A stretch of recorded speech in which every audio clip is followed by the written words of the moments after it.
부동산 투기와의 전쟁을 선포한 정부가 연일 후속 대책들을 쏟아내고 있는데요. 이번에는 갭 투자를 차단하기 위해 9억 원이 넘는 주택을 보유하면 전세 대출을 제한하겠다고 나섰습니다. 여기에 더해서 여당 기획재정부 간사는 집을 여러 채 가지고 있으면 가지고 있는 만큼 종부세를 더 내는 종부세 개정안을 다시 언급했습니다. 정부가 연일 쏟아내는 부동산 대책들, 과연 매번 대책이 나올 때마다 보란듯이 상승하고 있는 시장을 이길 수 있을지 기대와 우려가 공존하는 상황입니다. 여러분은 어떻게 보십니까? 네, 아침 토론으로 여러분의 다양한 의견 보내주시기 바랍니다. 100원의 이용료가 있는 유료 문자 샵 3698번으로 보내주시면 저희가 토론 중간에 소개하고 또 전문가들과 의견도 나눠보겠습니다. 오늘 토론 두 분 패널 소개해드리겠습니다. 한국건설산업연구원 두성규 선임 연구위원, 창조도시경제연구소 이재문 소장입니다. 두 분 어서 오세요. 안녕하세요. 네, 문재인 대통령의 신년 기자회견 이후에 저희도 연일 이 아침 토론에서 부동산 대책과 관련된 내용들을 다루고 있는데요. 그도 그럴 수밖에 없는 게 매일 지금 부동산 관련 규제라든지 대책들이 거론이 되고 또 대책들이 발표가 되는 상황이다 보니까 저희도 아침 토론에서 계속 다루고 있습니다. 네. 사실 실제로 지금 새로운 규제가 나오기도 하고 있는데 지금 현재 상황에 대해서 좀 어떻게 두 분은 보고 계신지 짧게 좀 말씀 듣고 토론 진행하도록 하겠습니다. 소장님부터 말씀을 좀 들어볼까요? 예, 단기적으로 2019년 말서부터 이제 부동산 특히 이제 강남 사구를 중심으로 주택 가격이 급등하면서 예. 또 18번째 이제 정책이 또 나왔습니다. 네. 그 효과의 어떤 지속성은 또 단기적이 될 것이다라고 어떤 이런 논란들이 있지만 어쨌든 지금으로서 어떤 부동산 가격이 폭등하는 어떤 그 추세를 꺾기 위해서 만들어낸 정책의 고육지책이라고 좀 보여집니다. 고육지책이다. 네. 주 박사님 어떻게 네, 보세요? 작년에 12, 16 대책의 효과가 지금 한 달 정도 지나고 있는데요. 그렇죠. 어느 정도 서울을 중심으로 하는 지역에 있어서는 가격 부분에 이제 안정세, 상승세가 조금 꺾이고 있는 부분이 나타나고 있죠. 그런데 이제 한편에서 본다면은 또 전세 시장이 굉장히 불안한 모습들을 보여주고 있고 또 수원이라든지 용인이라든지 다른 쪽으로 풍선 효과도 좀 일부에서 나타나다 보니까 지금 총선을 앞두고 있는 상황에서 뭔가 가시적 성과를 내야 되는 정부나 또는 집권당으로 봐서는 상당히 지금 뭔가 빠르게 어떤 것들 효과를 갖다가 확인해야 되는 그런 시점에 있는 것 같습니다. 그러다 네. 보니까 지금 12, 16 효과가 이어지는 가운데 충분하게 거기다 더 덧붙여서 하나의 뭔가 성과를 이번에 좀 분명히 그 4월 총선 전에 내놓아보자 이런 어떤 분위기인 것 같습니다. 네. 자, 일단 주택 매매 허가제는 청와대가 손세를 치면서 걷어들인 상황인데 하지만 과세 강화라든지 대출 규제 이 두 가지는 정부가 계속해서 새로운 대책들을 내놓고 있습니다. 자, 먼저 9억 원이 넘는 주택을 보유한 사람은 이제 전세 대출까지도 금지하겠다라는 건데 자, 이 부분에 대해서는 어떻게 보세요? 네, 일단 그 11.6 대책을 논하자면 이제 1주택 실거주자와 네. 그다음에 1주택 갭 투자자를 구분해서 1주택 실거주자는 어떤 기존의 정책을 유지하되 이제 1주택 갭 투자자 같은 경우에는 이제 대출을 억제해서 갭 투자를 이제 철저히 좀 차단하겠다라는 게 어떤 정책의 목표인 것 같습니다. 또 이런 정책의 어떤 본질적인 의미는 이제 부동산 투기와의 전쟁을 다시 한번 선포해서 네. 전세 자금으로 유동화가 돼서 이것이 갭 투자의 어떤 수단이 됐던 그동안의 어떤 지적들을 네네. 좀 개선하고 그래서 이제 갭 투자자의 흐름을 차단하기 위해서 만든 정책이라고 보여집니다.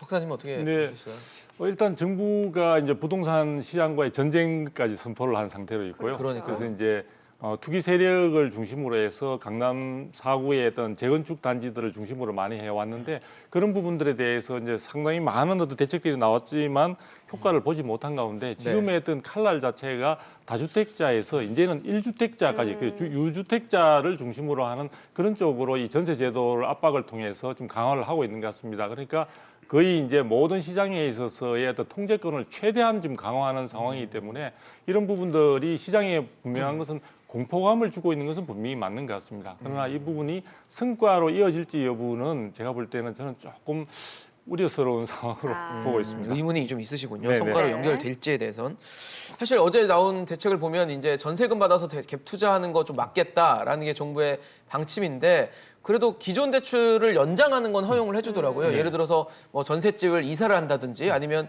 이 보증금을 높여서 대출을 더 받아야 되는 상황은 신규 대출로 보고 안 하겠다라는 건데 이런 것들이 갭 투자 방지에 효과가 실질적으로 있을지가 아마 관건일 것 같습니다. 네, 저는 이제 갭 투자자들의 어떤 대출 억제는 효과가 있다라고 분명히 보여지고요. 다만 이제 실내 보호 차원에서 고가 1주택 보유 차주에 대해서 이제 대출을 연장해주지만 규제 이후에 주택을 새로이 구입하거나 그다음에 전셋집 이자나 대출 증액이 수반되는 경우에는 보증 재이용이 제한되기 때문에 단기적으로 이제 실내 보호 차원에서 약간의 그 출구를 만들어준 것이 결과적으로는 다 이용 제한이 되기 때문에 정책 효과는 분명히 있을 것으로 보여집니다. 네네. 그 저는 이제 사실은 이번에 정부가 이야기를 하면서 9억 이상을 고가주택으로 설정을 해놓고 예. 하다 보니까 지금 1주택자 중에 이제 고가주택을 대상으로 해서 전세 대출 보증이나 이런 부분들을 억제한다는 게 얼핏 보면 표현이 상당히 괜찮은 것 같은데 네. 실질적으로 9억 이상의 대상자들이 상당히 많거든요. 맞죠. 많은 부분들이 영향을 받을 수 있기 때문에 저는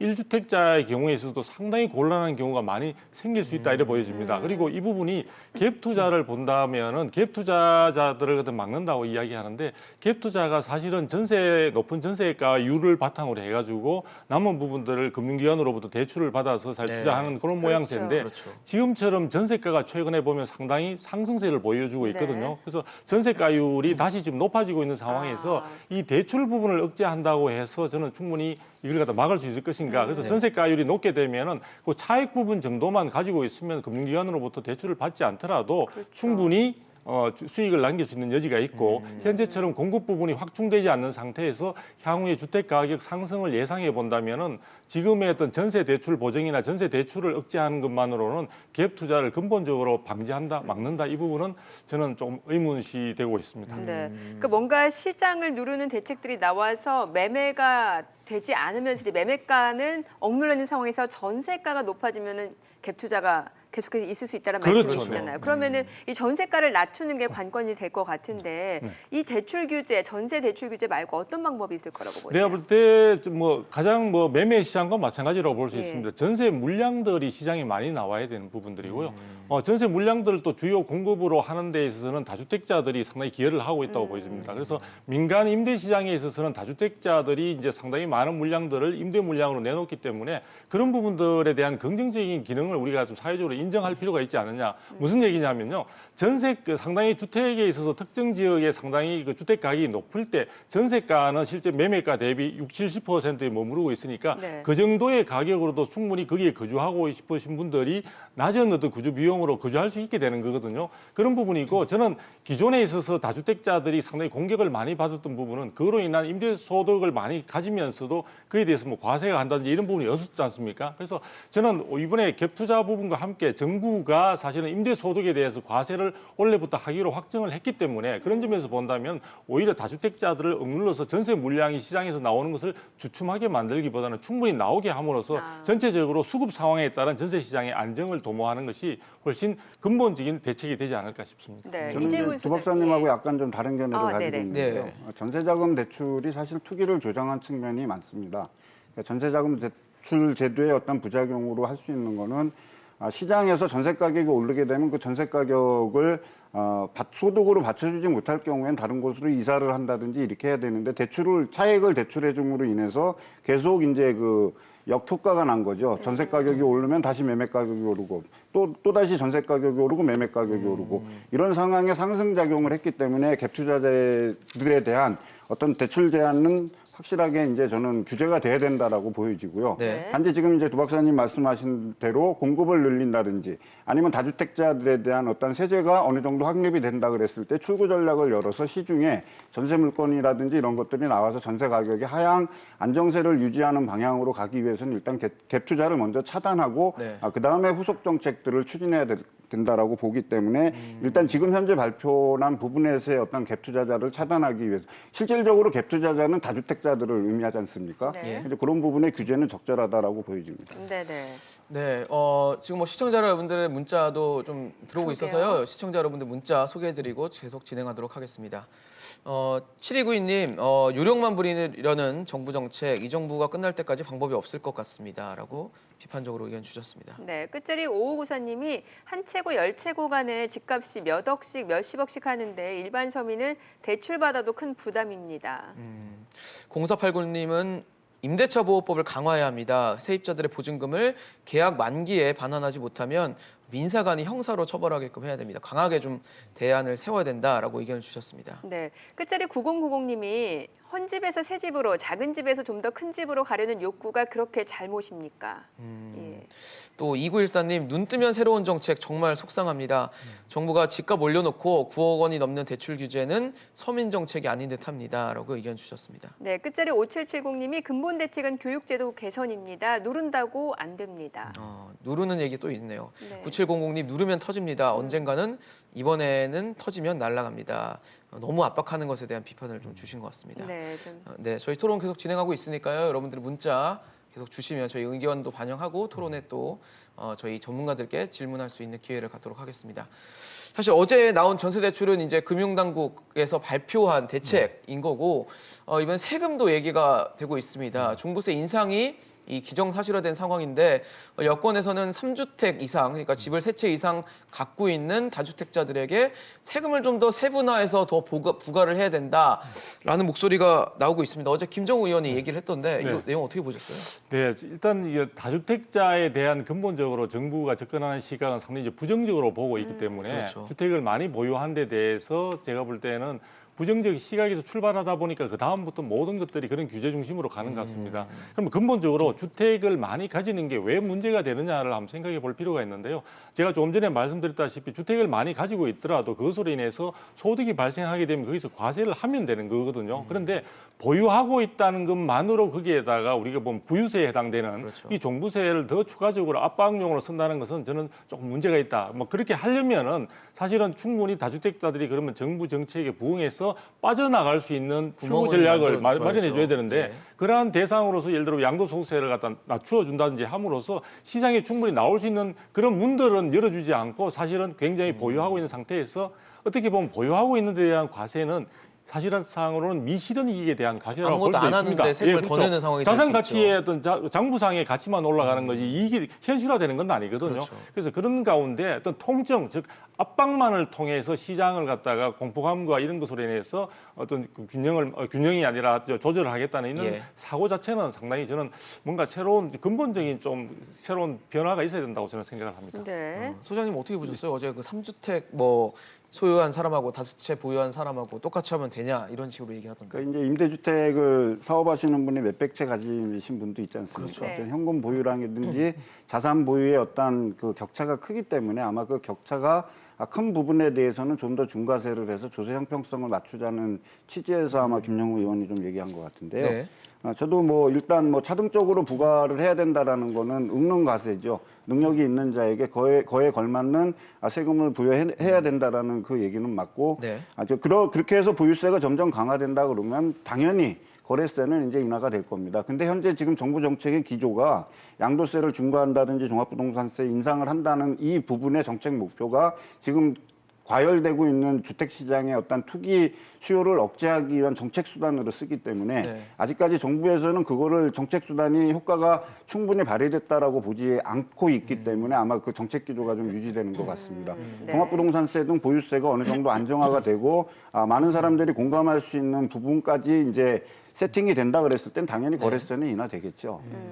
자, 지금 굉장히 의미 있는 질문이 하나 올라와 있어요. 끝자리 0001님이 울산 7천만 원 구축 아파트 내놓은 지가 1년이 넘었는데 못 팔아서 다주택자인데도 그게 우리 잘못입니까? 그러니까 앞서서 이제 다주택자를 일단 정부 정책에서 보게 되면은 뭔가 좀 죄라는 식의 인식이 그렇죠. 있는 거잖아요. 근데 지금 문자 주신 분 같은 경우는 의도치 않게 다주택자예요. 그러게요. 내놓는데 안 지방 팔리는 아파트라서. 상황이네요. 예. 그러니까 지금 시장 상황에서 정부가 어떤 착각하는 부분이 뭐냐면요. 주택을 다주택자들이 정부 정책에 호응해서 팔려고 하더라도 시장이 하강 국면으로 되어 있게 되면요. 주택은 거의 팔리지 않습니다.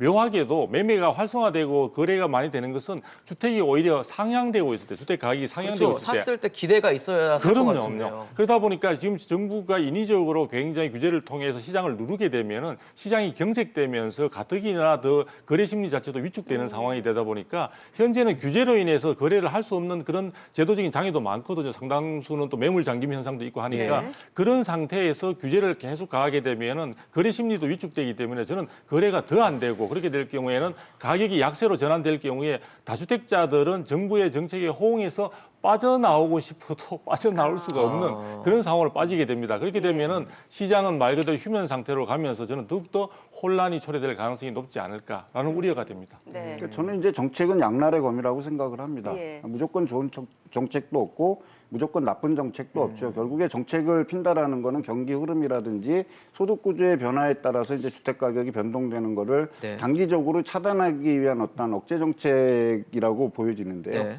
결국에 이런 정책들이 효과를 발휘하고 장기적으로 봤을 때는 정책이 무력화될 수도 있지만 정부로서는 이제 정책을 펴야 된다라는 문제가 있을 수밖에 없지 않습니까? 똑같죠. 이제 그게 제도적인 어떤 함정인데 어떤 제도를 만들어놨는데 그 제도가 완벽하다라면 얼마나 좋겠습니까? 항상 그 제도 속에 법을 바꾼다든지 어떤 이런 부분들이 있기 때문에 결함이 있겠죠. 그 결함을 틈타서 이제 만들어지다 보니까 그 결함 때문에 선의의 피해자가 생길 수도 있고 이제 부분이 있다라면 그 선의의 피해자를 구제할 수 있는 경과 조치를 만들어서 그분들을 구제할 수 있는 정책으로 수정 보완을 해 나가야 되는 게 어떤 정책의 본질이 아닌가 생각을 합니다. 네. 자, 그리고 또 우리나라 종부세 비율이 OECD 국가로 따지게 되면 평균적으로 낮다라는 얘기예요. 그렇기 때문에 종부세를 조금 더 올리는 게 문제가 없다라는 네. 논리거든요. 예. 저는 거기에 동의할 수 없습니다.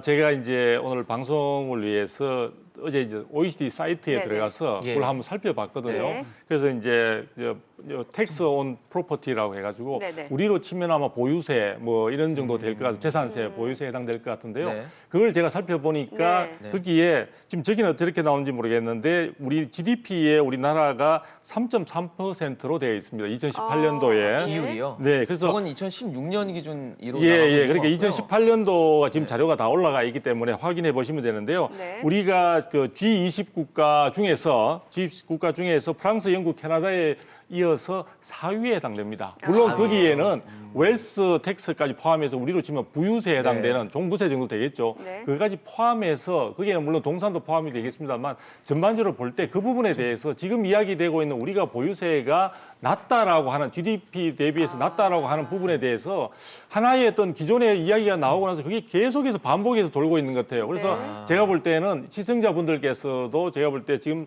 OECD 사이트에 들어가 가지고 한번 그 보시면은 한국이 4위로 기록이 돼 있고 또 2018년도에 있어서 OECD 평균이 참고적으로 1.9%입니다. 그런데 우리 한국이 3.3%로 돼 있다는 점, 그런 점을 가지고 다시 한번 이 부분의 수치에 대해서도 확인해 볼 필요가 있지 않을까 싶습니다. 네네. 그 얘기는 지금 뭐 두 박사님 말씀을 들어보면 사실 기존에는 우리가 뭐 종부세 비율이 굉장히 낮았던 건데 이제는 많이 올라와서 OECD 평균보다는 훨씬 더 웃도는 상황이 됐다라는 얘기일 것 같아요. 그동안 아마 정부 규제가 되면서 뭐 세 부담이 계속 높아진 결과가 아닐까 싶은데. 네, 근데 이제 물론 이제 종부세 수치로만 본다라면 이제 약간 올라간 거는 사실인데요. 우리가 이제 조세 부담을 따질 때에는 나라마다 사정이 다 틀리고 부과되는 세금에 그렇죠. 따르는 어떤 예. 컨디션들이 틀리기 때문에 그렇죠. 네. 이제 그런 거를 감안한다 그랬을 때 이제 세금 징수액 비중을 한번 살펴보면요. 우리나라의 GDP 대비 세금 징수액이 한 27% 정도 됩니다. 근데 이제 OECD 평균이 34%거든요. 그러니까 조세 종목에 상관없이 한 나라에서 국민이 부담한 GDP 대비 국민이 부담하는 세금 비율을 본다 그러면 여전히 OECD 국가에서 우리나라 세금 수준이 낮은 편입니다. 단지 이제 보유세로 대변되는 이제 소득세를 놓고 본다라면 네. 그 소득세의 징수되는 소득세액의 80%가 상위 10%가 부담하는 세금이라는 것이죠. 그러니까 하위 40%는 소득세를 전혀 납부하지 않고 있습니다. 그러다 보니까 이제 계층 간의 어떤 소득 편차에 따르는 이제 세금 부담이 재산을 많이 가지고 있는 분들한테 좀 과중된 어떠한 그런 느낌을 받을 수 있지만 그거를 감안한다 하더라도 어쨌든 GDP 대비 세금 징수액의 비중이 27%로 34%에 비해서 약 7% 정도 낮기 때문에 아직까지 우리나라는 이제 세금이 그 고령화 사회로 가면서 갈수록 이제 이런 부분을 맞춰 나가는 과정이기 때문에 세금은 점차적으로 계속 오르지 않을까 이렇게 생각을 합니다. 네네. 네, 뭐 아까 앞서서 또 총선 언급을 했다 보니까 총선에 관련된 질문 좀 드리자고 하는데 그 여당은 아마 여당과 정부는 총선을 앞두고 뭔가 결과를 그렇죠. 내놓고 싶어 할 것 같아요. 그래서 총선이 4월이니까 뭐 한 또 시장에 그 규제나 제도가 영향을 네. 미치는 시간까지 고려를 하면 2, 3월 중에까지는 또 추가적인 대책이 더 나올 수도 있는 상황이고 네. 어제 야당 특히 자유한국당 같은 경우는 총선을 앞두고 부동산 정책을 내놨습니다. 네, 네. 어떻게 하겠다라고 하는데 내용을 보면 공급 늘리고 규제 약하게 풀겠다. 그러니까 지금 현재 정부와는 전혀 반대로 이제 그렇죠. 반대 방향으로 가겠다라는 얘기를 하는 건데 어떻게 보세요? 이 부분에 대해서는? 저는 뭐 방향성에 있어서는 좀 공감을 하는 입장이고요.